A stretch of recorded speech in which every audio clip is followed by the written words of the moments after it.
ngambang terus, goreng terus, ulik terus, mata digosok, mata hilang. Lah, kok gue kayak jual obat sih?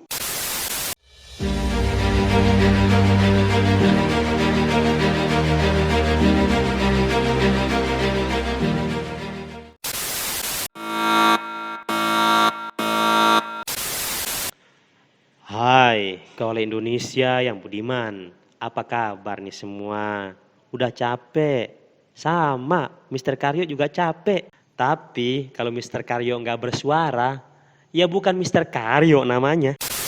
212, 411, 1212.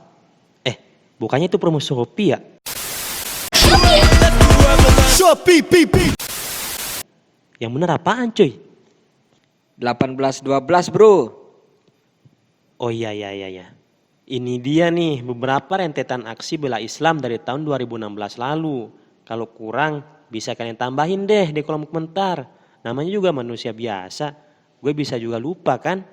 Jilid-jilid dari aksi ini seperti tidak ada habisnya. Ya gimana mau habis jika pemerintah susah banget diajakin ngomong baik-baik. Apalagi masalah kasus kali ini yang selalu aja ngisi halaman terdepan di berbagai lini masa berita tanah air. Apalagi kalau bukan kasus penembakan 6 laskar FPI yang sampai saat ini belum bisa menemukan titik terang. Karena bisa dibilang kasus ini masih penuh dengan misteri bro. Gimana nggak penuh misteri? Karena kedua belah pihak menganggap diri mereka benar. Dan itu sah-sah saja sebagai ajang pembelaan. Nah ini dia nih yang membuat masyarakat semakin bingung dalam memahami kasus ini. Apalagi sekarang fakta-fakta terbaru yang ditemukan oleh Komnas HAM sangat jauh berbeda dengan fakta yang diajukan oleh Bareskrim Polri terkait kronologi dan tempat penembakan.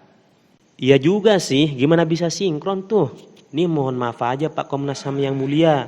Gini aja deh, ini yang bertikai kan Polri dengan FPI. Coba sesekali cari fakta tengah dari orang-orang atau instansi-instansi yang tidak berkepentingan dengan dua kubu di atas. Ya, biar hasilnya objektif dan menemukan titik terang. Udah kayak dosen aja nih gua. Meskipun nih secara pribadi gua ngeri-ngeri sedap buat bahas nih kasus. Tapi ya apa boleh buat. Ya kan bro?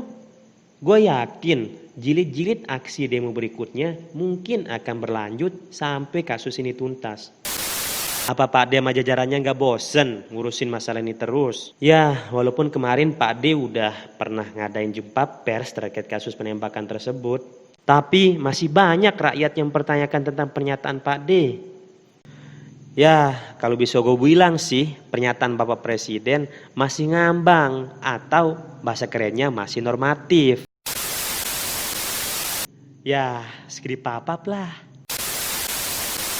Nah itu bro, lantaran pernyataan Pak Jokowi yang masih normatif ini. Pantas aja Kiai Miftah Tasikmalaya dalam orasinya mengatakan sumber masalah yang ada di Indonesia ini adalah Pak Jokowi. Terutama lantaran belum menyampaikan bela sungkawa atas kematian 6 anggota FPI. Akhirnya ketahuan juga siapa biang kerok dari semua ini. Ampun yang mulia, soalnya kalau kita mengadakan perbandingan dengan kasus pembantaian satu keluarga yang di Sigi, Palu, Sulawesi Tengah, Pak D kan pernah bilang gini nih. Assalamualaikum warahmatullahi wabarakatuh.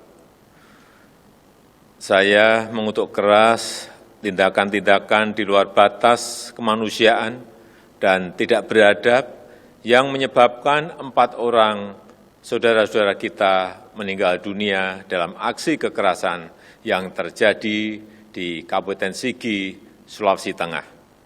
Tindakan yang biadab itu jelas bertujuan untuk menciptakan provokasi dan teror di tengah-tengah masyarakat yang ingin merusak persatuan dan kerukunan di antara warga bangsa. Saya menyampaikan duka cita yang mendalam kepada keluarga korban. Ini adalah tragedi kemanusiaan dan pemerintah akan memberikan santunan kepada mereka yang ditinggalkan. Saya sudah memerintahkan Kapolri untuk mengusut tuntas jaringan-jaringan pelaku dan membongkar jaringan itu sampai ke akar-akarnya.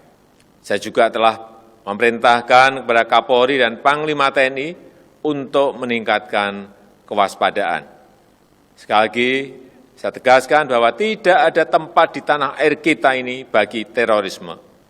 Terakhir, saya minta kepada seluruh masyarakat di seluruh pelosok tanah air agar semuanya tetap tenang dan menjaga persatuan, namun juga tetap waspada.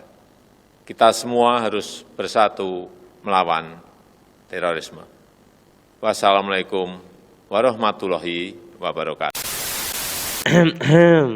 Kelihatan seriusnya. Pas ngasih komentar terkait penembakan 6 laskar FPI, Pak D juga pernah bilang gini. Tapi, ya deh, lihat sendiri videonya.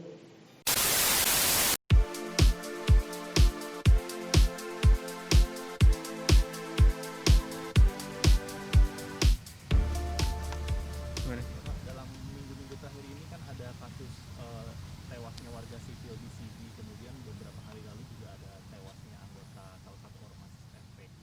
Ada tanggapan Pak terkait hal tersebut Pak? Iya, ini perlu saya tegaskan bahwa negara kita, Indonesia, ini adalah negara hukum. Oleh karena itu, hukum harus dipatuhi dan ditegakkan. Untuk apa?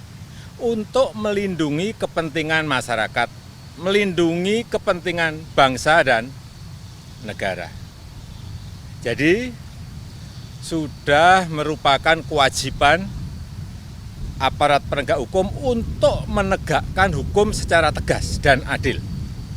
Dan ingat, aparat hukum itu dilindungi oleh hukum dalam menjalankan tugasnya.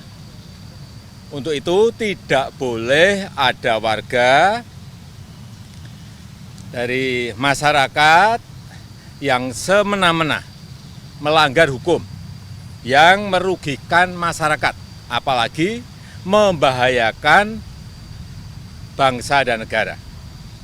Dan aparat hukum tidak boleh mundur sedikit pun. Tapi aparat penegak hukum juga wajib mengikuti aturan hukum dalam menjalankan tugasnya, melindungi hak asasi manusia dan menggunakan kewenangannya secara wajar dan terukur.